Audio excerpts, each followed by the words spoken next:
ನಮಸ್ಕಾರ ಎಲ್ಲರಿಗೂ. ನಾಗು ನನ್ನ ಮುಂದೆ ಕಾಫಿ ಲೋಟ ಇಟ್ಟಳು.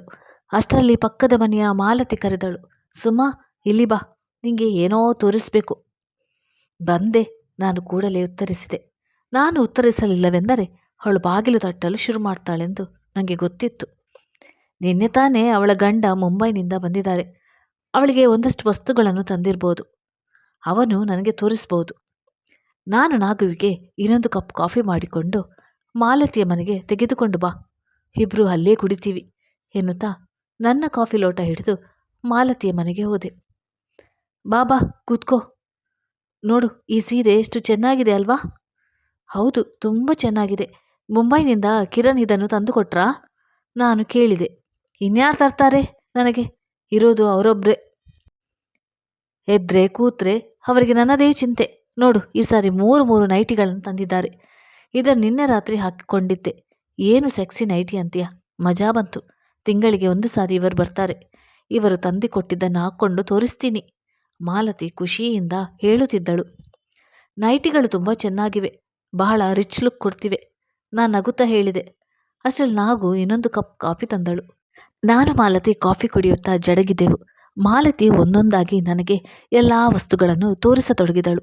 ಆದರೆ ನನ್ನ ಮನಸ್ಸು ನೈಟಿಗಳಲ್ಲೇ ಮುಳುಗಿತ್ತು. ನಾನು ಆಶ್ಚರ್ಯಚಕಿತಳಾಗಿದ್ದೆ.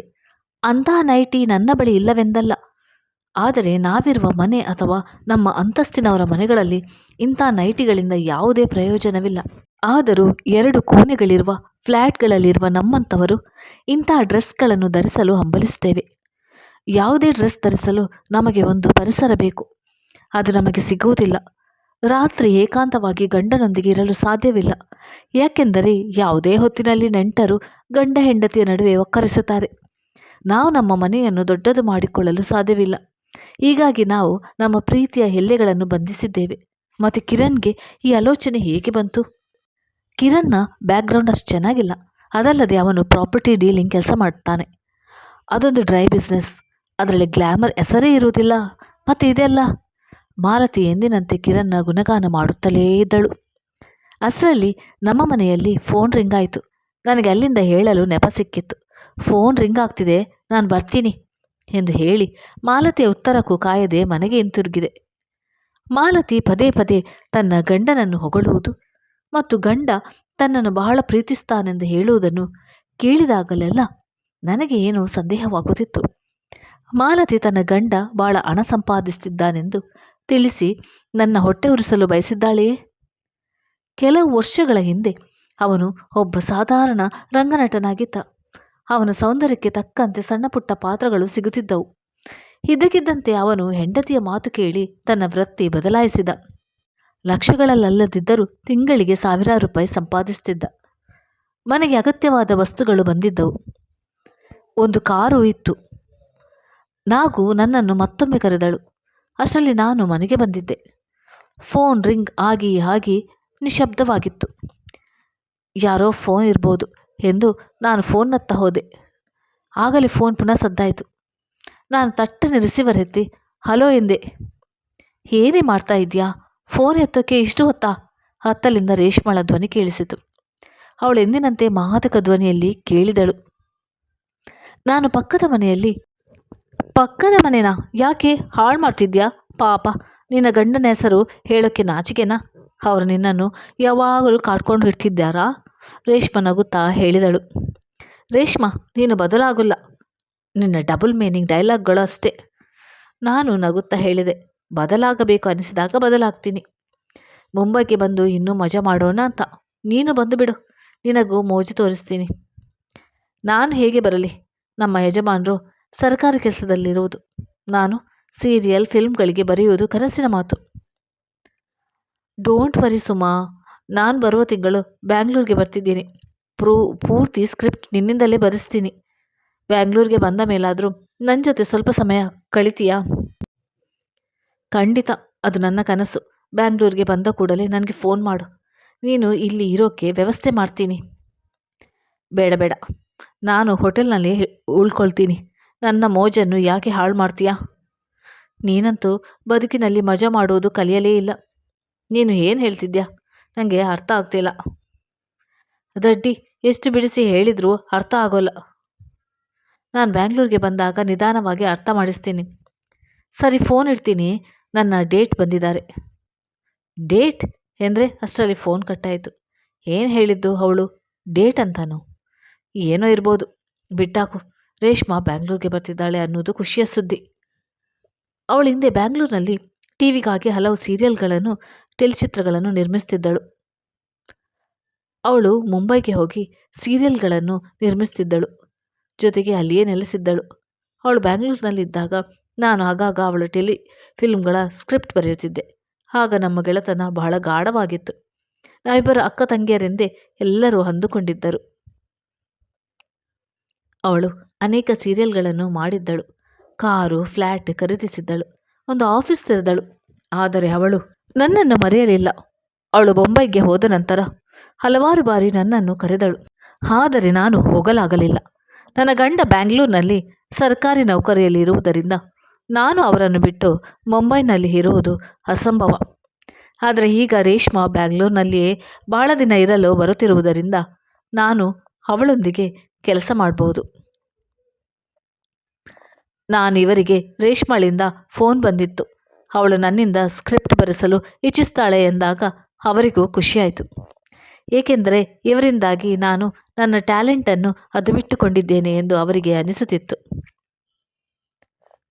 ಅವರು ನನಗೆ ಒಪ್ಪಿಗೆಯನ್ನಿತ್ತರು. ಲೇಖನ ಶುರು ಮಾಡಿದ ಮೇಲೆ ರಾತ್ರಿ ತುಂಬ ತಡವಾಗುತ್ತದೆ ಎಂದು ನಾನು ಹೇಳಿದ್ದೆ. ಅದರಿಂದ ಅವರಿಗೇನೂ ತೊಂದರೆ ಇರಲಿಲ್ಲ. ಅದಕ್ಕಿಂತ ಹೆಚ್ಚಿಗೆ ಏನೂ ಇರಲಿಲ್ಲ.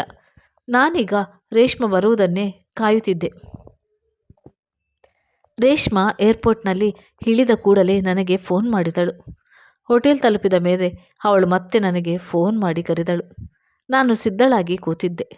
ನಾನು ಹೋಟೆಲ್ಗೆ ಹೊರಡತೊಡಗಿದಾಗ ಮಾಲತಿ ಬಂದಳು. ಅವಳು, ನೋಡು ಸುಮಾ, ನಿನ್ನ ಜ್ಯುವೆಲ್ಲರಿ ಶಾಪ್ಗೆ ಹೋಗಿದ್ದೆ. ಈ ವಜ್ರದುಂಗುರ ತಂದೆ. ಹೇಗಿದೆ ಎಂದಳು. ಭಾಳ ಸುಂದರವಾಗಿದೆ. ನಾನು ನೋಡಿ ತಟ್ಟನೆ ಹೇಳಿದೆ. ಮಾಲತಿಗೆ ಅದು ಸರಿ ಹೋಗಲಿಲ್ಲ. ಎಲ್ಲಿಗೋ ಹೋಗ್ತಿದ್ಯಾ? ಅರ್ಜೆಂಟ್ನಲ್ಲಿದ್ಯಾ ಎಂದಳು. ಹೌದು, ಟಿವಿ ಸೀರಿಯಲ್ಗೆ ಬರೆಯುವ ಕೆಲಸ ಸಿಕ್ಕಿದೆ. ಮಾತನಾಡಿ ಬರೋಣ ಅಂತ. ಪ್ರೊಡ್ಯೂಸರ್ ನಾಳೆ ಹೊರಟು ಹೋಗ್ತಾರೆ. ಇವತ್ತು ರಜಾನೂ ಇತ್ತು, ಅದಕ್ಕೆ. ಸರಿ, ಸಂಜೆ ಮಾತನಾಡೋಣ ಎಂದೆ. ಮಾಲತಿಯ ಮುಖ ಸಪ್ಪಗಾಯಿತು. ಅವಳಿಗೆ ಟಿವಿ, ಸೀರಿಯಲ್ ಮತ್ತು ಆ್ಯಕ್ಟಿಂಗ್ ವಿಷಯಗಳು ಹಿಡಿಸಲ್ಲ. ಅವಳು ತನ್ನ ಗಂಡನಿಗೆ ಸಣ್ಣ ಪುಟ್ಟ ಪಾತ್ರಗಳನ್ನು ಮಾಡುವುದನ್ನು ಬಿಟ್ಟು ಯಾವುದಾದ್ರೂ ದೊಡ್ಡ ಕೆಲಸ ಮಾಡಲು ಹೇಳಿದ್ದಳು. ಈಗ ಅವನು ಪ್ರಾಪರ್ಟಿ ಡೀಲಿಂಗ್ನಲ್ಲಿ ಚೆನ್ನಾಗಿ ಸಂಪಾದಿಸುತ್ತಿದ್ದಾನೆ. ಹೀಗಾಗಿ ಅವಳು ಬಹಳ ಖುಷಿಯಾಗಿದ್ದಾಳೆ. ಅದಕ್ಕಿಂತ ಹೆಚ್ಚಾಗಿ ಅವಳು ಖುಷಿಯಾಗಿರಲು ಕಾರಣವೇನೆಂದರೆ ಗಂಡ ಅವಳನ್ನು ಬಹಳ ಪ್ರೀತಿಸ್ತಾನೆ. ಅವಳು ಮನಸ್ಸಿಗೆ ಬಂದದ್ದನ್ನು ಖರೀದಿಸಲು ಅವಳಿಗೆ ದುಡ್ಡು ಕೊಡ್ತಾನೆ. ಸುರೇಶ್ಗೆ ಗೊತ್ತಾ ನೀನು? ಹೋ, ಅವರಿಗೆ ಹೇಳಿಯೇ ಹೊರಡ್ತಿರೋದು ಎಂದು ಹೇಳಿ ನಾನು ಮನೆಗೆ ಬೀಗ ಹಾಕತೊಡಗಿದೆ. ಮಾಲತಿ ಮುಖ ಗಂಟಿಕ್ಕಿ ಹೊರಟು ಹೋದಳು. ನನಗೆ ರೇಷ್ಮಾಳೊಂದಿಗೆ ಸೇರುವ ಖುಷಿಯಿತ್ತು. ಹೀಗಾಗಿ ಮಾಲತಿಯೊಂದಿಗೆ ಹರಟೆ ಹೊಡೆಯಲು ಸಮಯ ಇರಲಿಲ್ಲ. ಹೋಟೆಲ್ ತಲುಪಿದ ಕೂಡಲೇ ರೇಷ್ಮಾ ಸುತ್ತಲೂ ಅನೇಕ ಜನರಿದ್ದುದನ್ನು ನೋಡಿದೆ. ನಾನು ಹೋದ ಕೂಡಲೇ ಅವಳೆದ್ದು ಬಂದು ನನ್ನನ್ನು ಅಲಂಕಿಸಿದಳು. ಹಾಯ್ ಮೈ ಸ್ವೀಟ್ ಹಾರ್ಟ್, ಬಹಳ ದಿನಗಳ ಬಳಿಕ ನಾವಿಬ್ಬರು ಸೇರಿದ್ದೇವೆ ಎಂದಳು. ಹೌದು, ಬಹಳ ದಿನಗಳ ನಂತರ ಸೇರಿದ್ದೇವೆ. ನಾನು ನಿನ್ನನ್ನು ಎಷ್ಟು ಮಿಸ್ ಮಾಡಿಕೊಳ್ತಿದ್ದೆ ಗೊತ್ತಾ ಎಂದೆ. ಹೋ ರಿಯಲಿ? So sweet. ಬಾ ಕೂತ್ಕೋ. ಅವಳು ಡಬಲ್ ಬೆಡ್ ಮೇಲೆ ತನ್ನ ಪಕ್ಕ ಕೂರಿಸಿಕೊಂಡಳು. ನೋಡಿ, ಇವಳು ನನ್ನ ಸ್ವೀಟ್ ಹಾರ್ಟ್ ಸುಮಾ, ನನ್ನ ಹಳೆಯ ಸಂಗಾತಿ. ಭಾಳ ಒಳ್ಳೆಯ ರೈಟರ್. ನಮ್ಮ ಸ್ನೇಹಕ್ಕೆ ಆಗಲೇ 15 ವರ್ಷ ಆಗ್ತಿದೆ ಅಲ್ವಾ ಸುಮಾ? ಇನ್ನೂ ಜಾಸ್ತಿ ಆಗಿದೆ. ನಾನು ನಕ್ಕೆ. ಎಲ್ಲರ ಮುಖದಲ್ಲೂ ಗೌರವದ ಭಾವನೆ ಇತ್ತು. ಸುಮಾ, ಇವರು ನನ್ನ ಡೈರೆಕ್ಟರ್ ವಿನಯ್. ಇವರು ಮ್ಯೂಸಿಕ್ ಡೈರೆಕ್ಟರ್ ಸಂತೋಷ್. ಇವರು ರಾಹುಲ್, ರಜತ್, ಪ್ರಿಯಾ, ರೂಪ ಮತ್ತು ರಾಣಿ. ಇವರೆಲ್ಲರೂ ಕಲಾವಿದರು. ಜೊತೆಗೆ ನನ್ನ ಸಣ್ಣ ಪುಟ್ಟ ಕೆಲಸಗಳನ್ನು ಮಾಡ್ತಾರೆ. ನನ್ನನ್ನು ಇವರು ಯಾವುದೇ ಕೆಲಸ ಮಾಡೋಕ್ಕೂ ಬಿಡೋಲ್ಲ. ರೇಷ್ಮಾ ನಕ್ಕಾಗ ಎಲ್ಲರೂ ಮುಗುಳ್ನಕ್ಕರು. ಇವರೆಲ್ಲರೂ ಆರ್ಟಿಸ್ಟ್ಗಳಿಗಿಂತ ಚಮಚಗಳು ಎನಿಸಿತು. ರಾಣಿ ಒಳ್ಳೆಯ ಹೇರ್ ಡ್ರೆಸ್ಸರ್ ಕೂಡ. ನನ್ನ ಫ್ರೆಂಡ್ ತರಹ ಇದ್ದಾಳೆ. ರಾಹುಲ್, ಸ್ವಲ್ಪ ತಿಂಡಿ ಕಾಫಿ ತರಿಸು, ರೇಷ್ಮಾ ಹೇಳಿದಳು. ಆಯಿತು ಮೇಡಮ್. ರಾಹುಲ್ ರಿಸೀವರ್ ಎತ್ತಿ ನಂಬರ್ ಹೊತ್ತತೊಡಗಿದ. ಸ್ವಲ್ಪ ಹೊತ್ತಿಗೆ ಎಲ್ಲರಿಗೂ ಒಂದಿಷ್ಟು ಕೆಲಸ ಒಪ್ಪಿಸಿ ರೇಷ್ಮಾ ಅವರನ್ನು ಕಳಿಸಿದಳು. ಈಗ ರೂಮಿನಲ್ಲಿ ನಾನು ಮತ್ತು ರೇಷ್ಮಾ ಇಬ್ಬರೇ ಇದ್ದೆವು. ನಾನು ಹೊಸ ಸೀರಿಯಲ್ ಮಾಡ್ತಿದ್ದೀನಿ. ನೀನು ಚೆನ್ನಾಗಿ ಸ್ಕ್ರಿಪ್ಟ್ ಮಾಡಬೇಕು. ನಿನಗೊಂದಿಷ್ಟು ಹೊಸ ಕತೆಗಳನ್ನು ಹೇಳ್ತೀನಿ, ನೀನು ಮುಂದುವರಿಸು ಎಂದು ಅವಳು ಕತೆ ಹೇಳತೊಡಗಿದಳು. ಅವಳ ಮಾತುಗಳಲ್ಲಿ ಒಬ್ಬ ವಿದೂಷಿಯ ಝಲಕ್ಕಿತ್ತು. ನಾನೆಲ್ಲ ವಿಷಯಗಳನ್ನು ನೋಟ್ ಮಾಡಿಕೊಳ್ಳತೊಡಗಿದೆ. ನಂತರ ಅವಳು ಕೆಲವು ರಿಸರ್ಚ್ ಪೇಪರ್ಗಳನ್ನು ಕೊಟ್ಟಳು. ಅದನ್ನು ಆಧರಿಸಿ ಕತೆಗಳ ಸ್ಕ್ರಿಪ್ಟ್ ಫಾರ್ಮೆಟ್ ಸಿದ್ಧಗೊಳಿಸಬೇಕಾಗಿತ್ತು. ಮಾತುಕತೆ ಪೂರ್ತಿಯಾದ ನಂತರ ನಾನು ರೇಷ್ಮಾಗೆ ಹೇಳಿದೆ, ಇಷ್ಟು ವರ್ಷಗಳಲ್ಲಿ ನೀನು ಬಹಳ ಸ್ಟಡಿ ಮಾಡಿದ್ಯಾ, ಬಹಳ ತಿಳುವಳಿಕೆ ಇದೆ ನಿನಗೆ, ಬಹಳ ಮಾಹಿತಿಗಳನ್ನು ಇಟ್ಕೊಂಡಿದ್ಯಾ ನೀನು. ನನ್ನ ಬಳಿ ತುಂಬ ಮಾಹಿತಿ ಇದೆ, ಬೇಕಾದರೆ ನಿನಗೂ ಹೇಳ್ತೀನಿ ಎಂದು ಅವಳು ಗಾಢವಾಗಿ ನನ್ನನ್ನು ನೋಡಿದಳು. ನೀನು ಮೊದಲಿನ ರೇಷ್ಮಾ ಅನಿಸ್ತಿಲ್ವಲ್ಲ? ಅಲ್ವೇ ಅಲ್ಲ. ರೇಷ್ಮಾ ಅದೇ ದೃಷ್ಟಿಯಿಂದ ನನ್ನನ್ನು ನೋಡಿ ನಗುತ್ತಾ ಹೇಳಿದಳು. ಒಂದು ವಿಷಯ ಹೇಳು, ನಿನ್ನ ಗಂಡ ನಿನ್ನನ್ನು ಚೆನ್ನಾಗಿ ನೋಡ್ಕೊಳ್ತಾ ಇದ್ದಾರಾ? ತುಂಟತನದಿಂದ ಕೂಡಿದ ಅವಳ ದೃಷ್ಟಿ ಕಂಡು ಅವಳೀಗ ಕಾಲೆಳೆಯುವ ಮೂಡ್ನಲ್ಲಿದ್ದಾಳೆ ಅನಿಸಿತು. ನಾನು ಹೇಳಿದೆ, ಚೆನ್ನಾಗಿ ನೋಡ್ಕೊಳ್ತಾರೆ, ನನ್ನ ನೋಡಿದರೆ ಗೊತ್ತಾಗಲ್ವಾ? ಒಂದು ವಿಷಯ ಹೇಳು, ದಿನವೂ ಒಂದೇ ರೀತಿಯ ಆಹಾರ ಸೇವಿಸಿ ಬೋರ್ ಆಗಲ್ವಾ? ಕೊಂಚ ಡಿಫ್ರೆಂಟಾಗಿ ತಿನ್ನಲು ಮನಸ್ಸಾಗಲ್ವಾ? ನಿನ್ನ ಮಾತುಗಳು ನನಗೆ ಸರಿ ಹೋಗಲ್ಲ, ಬೇರೆ ಏನಾದರೂ ಹೇಳು. ನಾನು ಹೇಳುವುದು ಅದೇ, ದಿನವೂ ನೋಡಿದನ್ನೇ ನೋಡಿ ಬೇಸರ ಆಗಲ್ವಾ? ಬಿಲೀವ್ ಮೀ, ನಾನು ಬಿಂದಾಸ್ ಆಗಿ ಬದುಕುವುದನ್ನು ಬೊಂಬೈನಲ್ಲಿ ಕಲಿತೆ. ದೆಹಲಿಯಲ್ಲಂತೂ ಪುಕ್ಕಲು ಜನ ಇದ್ದಾರೆ. ಅವಳು ಬೆಲ್ಬಾರಿಸಿದಳು. ಏನು? ನಾನು ಆಶ್ಚರ್ಯದಿಂದ ಕೇಳಿದೆ. ಈಗ ನೋಡು, ನಾನು ಬೆಳಿಗ್ಗೆ ಬಂದಿತ್ತು, ಸಂಜೆ ಆಗೋಯಿತು, ನನಗೆ ಭಾಳ ಆಯಾಸಾಗಿದೆ. ಈಗ ನನ್ನ ಮೈಂಡ್ ರಿಲ್ಯಾಕ್ಸ್ ಮಾಡಿಕೊಳ್ಳೋಕ್ಕೆ ಜೈಪುರ್ನಿಂದ ಗಂಡನನ್ನು ಕರೆಸಿಕೊಳ್ಳೋಕ್ಕಾಗುತ್ತಾ? ಹಸಿವಾದ ತಕ್ಷಣ ಅಲ್ಲೇ ಆಗಲಿ ಊಟ ಮಾಡೋಕ್ಕಾಗುತ್ತಾ? ಅಥವಾ ಮನೆ ಊಟಕ್ಕೆ ಕಾಯ್ಕೊಂಡು ಕೂತ್ಕೋಬೇಕಾ? ಹೇಳು. ನೀನು ನಿನ್ನ ಮಾತು ಉಫ್. ನಾನು ಮಾತು ಮುಗಿಸೋ ಮೊದಲೇ ಬಾಗಿಲನ್ನು ತಟ್ಟಿ ರಾಹುಲ್ ಒಳಗೆ ಬಂದ. Yes madam. ಜಯರಾಮ್ ಎಲ್ಲಿ? ಮೇಡಮ್, ಅವನು ನಾಡಿದ್ದು ಶೂಟಿಂಗಾಗಿ ಬೇಕಾದ ಸಾಮಾನುಗಳನ್ನು ತರಲು ಮಾರ್ಕೆಟ್ಗೆ ಹೋಗಿದ್ದಾನೆ. ಸ್ವಲ್ಪ ಹೊತ್ತಿಗೆ ಮುಂಚೆ ಫೋನ್ ಮಾಡಿದ್ದ, ಬಂದಿರಬೇಕು. ಆಯಿತು, ಬಂದ ಕೂಡಲೇ ನನ್ನ ಹತ್ರ ಕಳಿಸು. ನೀನು ಡ್ರಿಂಕ್ಸ್ ರೆಡಿ ಮಾಡು. ಓಕೆ ಮೇಡಮ್, ರಾಹುಲ್ ಹೇಳಿದ. ನೀನು ಯಾವತ್ತೂ ಎಂಜಾಯ್ ಮಾಡಲ್ವಾ? ಮಾಡ್ತೀನಲ್ಲ, ನಾವು ಆಗಾಗ್ಗೆ ಔಟಿಂಗ್ಗೆ ಹೋಗ್ತೀವಿ. ತತ್ತಿರಿಕಿ ರೇಷ್ಮಾ ಹಣೆ ಚಚ್ಚಿಕೊಂಡಳು. ರಾಹುಲ್ ಡ್ರಿಂಕ್ಸ್ ರೆಡಿ ಮಾಡಿಟ್ಟು ಹೊರಟ. ಬಾ, ನನ್ನ ಜೊತೆ ಕೂತ್ಕೋ, ನಾವಿಬ್ಬರೊಟ್ಟಿಗೆ ಎಂಜಾಯ್ ಮಾಡೋಣ ಎಂದ. ರೇಷ್ಮಾ ನನ್ನ ಕೈ ಹಿಡಿದು ಒತ್ತಿದಳು.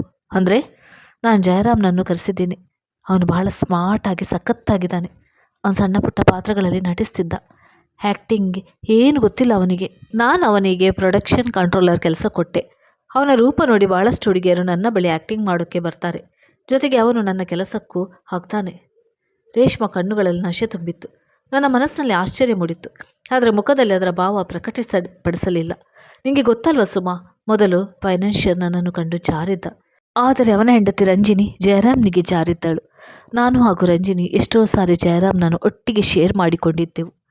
ನೀನು ಗಾಬರಿ ಆಗಬೇಡ, ಇದು ನಮ್ಮ style, just for relaxation. Jayaram ನನಗೆ ಫಿಮೇಲ್ ಆರ್ಟಿಸ್ಟ್ಗಳನ್ನು ಒದಗಿಸ್ತಾನೆ. ನಾನು ಅದಕ್ಕೆ ಅವನಿಗೆ ಪ್ರತಿ ತಿಂಗಳು 20,000 ರೂಪಾಯಿ ಕೊಡ್ತೀನಿ. ಅವನು ನನ್ನ ಮೈಂಡ್ ಫ್ರೆಶ್ ಮಾಡಿದಾಗಲೆಲ್ಲ 10-20,000 ರೂಪಾಯಿ, ಅಥವಾ ನನ್ನ ಬಳಿ ಇರುವ ಬಟ್ಟೆಗಳ ರಾಶಿನ ಅವನಿಗೆ ಕೊಟ್ಟು ಬಿಡ್ತೀನಿ, ರೇಷ್ಮಾ ಹೇಳಿದಳು. ನನಗೆ ರೇಷ್ಮಳ ವಾಸ್ತವತೆ ಕಂಡು ಆಶ್ಚರ್ಯವಾಗಿತ್ತು. ಸರಿ, ಪ್ರತಿ ವ್ಯಕ್ತಿಯು ತನಗೆ ಬೇಕಾದಂತೆ ಬದುಕ್ತಾನೆ. ನಿನಗಿದ್ರಲ್ಲಿ ಸಂತೋಷ ಇದೆ, ನನಗೆ ಇನ್ನೊಂದರಲ್ಲಿ ಸಂತೋಷ ಇದೆ ಎಂದೆ. ಆಗ ಅವಳು ಹೇಳಿದ್ಲು, ಹ್ಯಾವ್ ಎ ಚೇಂಜ್ ಡಿಯರ್. ಒಂದು ಸಾರಿ ಅವನ ನೋಡಿದರೆ ಬಿಟ್ಟು ಹೋಗೋಕ್ಕೆ ಮನಸ್ಸೇ ಬರೋಲ್ಲ. ನಾನೇನು ನಿನ್ನ ಗಂಡನನ್ನು ಬಿಟ್ಟು ಬಿಡು ಅಂತ ಹೇಳ್ತಿಲ್ಲ, ಯಾವಾಗ ಒಮ್ಮೊಮ್ಮೆ ಇಟ್ಬಹುದು, ಏನಂತಿ? ರೇಷ್ಮಾ ಕುಡಿತಿದ್ಲು.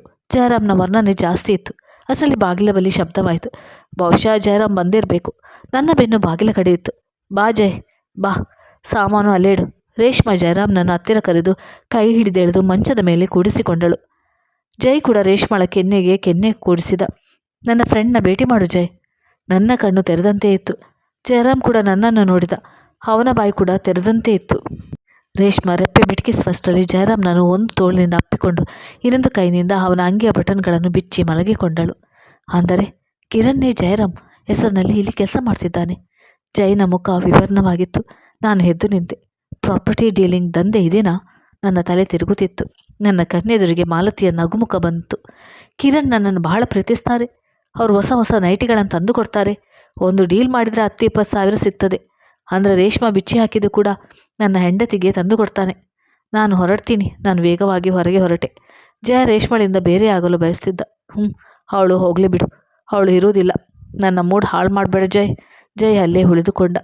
ನಾನು ಹೋಟೆಲ್ನ ಪೋಟಿಕದಲ್ಲಿದ್ದೆ. ನನ್ನ ಮನಸ್ಸು ರೇಷ್ಮಾಳ ಕೋಣೆಯಲ್ಲಿತ್ತು. ಅಲ್ಲೇನು ನಡೆಯುತ್ತಿದೆ ಎಂದು ನಾನು ಆರಾಮವಾಗಿ ಯೋಚಿಸಬಹುದಿತ್ತು.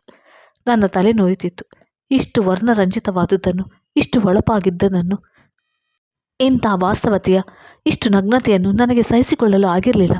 ಮನೆಗೆ ಹೋಗಿ ತಣ್ಣೀರಿನಲ್ಲಿ ಸ್ನಾನ ಮಾಡಿ ವಿಶ್ರಾಂತಿ ಪಡೆಯುತ್ತೇನೆ. ಮನೆ ತಲುಪಿದಾಗ ಮಾಲತಿ ಮತ್ತೆ ಮನೆಗೆ ಬಂದಳು. ಅವಳು ಕೇಳಿದ್ಲು, ಮೀಟಿಂಗ್ ಚೆನ್ನಾಗಿತ್ತಾ? ಕೆಲಸ ಸಿಕ್ತಾ? ನಾನು ಮಾಲತಿಯ ಸೌಂದರ್ಯ ನೋಡುತ್ತಿದ್ದೆ. ಅವಳಿಗೆಲ್ಲ ನಿಜವನ್ನು ಹೇಳಿಬಿಡಲೇ ಎನಿಸ್ತಿತ್ತು. ನಾನು ಈಗ ಆ ಡೈಮಂಡ್ ರಿಂಗ್ ತೋರಿಸ್ಲಾ? ನೀನು ಆಗಲೇ ಸರಿಯಾಗಿ ನೋಡಿಲ್ಲ ಎಂದಳು. ಮಾಲತಿ, ಕಿರಣ್ ಎಲ್ಲಿ? ಈ ಸಾರಿ ಬರಲಿಲ್ವಾ? ನಾನು ಕೇಳಿದೆ. ಅವರು ಈ ಬಾರಿ ದೊಡ್ಡ ಡೀಲ್ ಫೈನಲ್ ಮಾಡೋದಿದೆ ಅಂತಿದ್ರು. ಎಲ್ಲ ಮುಗಿಸ್ಕೊಂಡು ಒಟ್ಟಿಗೆ ಬರ್ಬೋದು ಎಂದಳು. ಪಾಪ ಮಾಲತಿ, ಒಬ್ಬ ಮಿಡ್ಲ್ ಕ್ಲಾಸ್ ಮಹಿಳೆಗೆ 5 ಸ್ಟಾರ್ ಹೋಟೆಲ್ ರೂಮ್ಗಳ ವಾಸ್ತವತೆ ಏನು ಗೊತ್ತಿರುತ್ತೆ?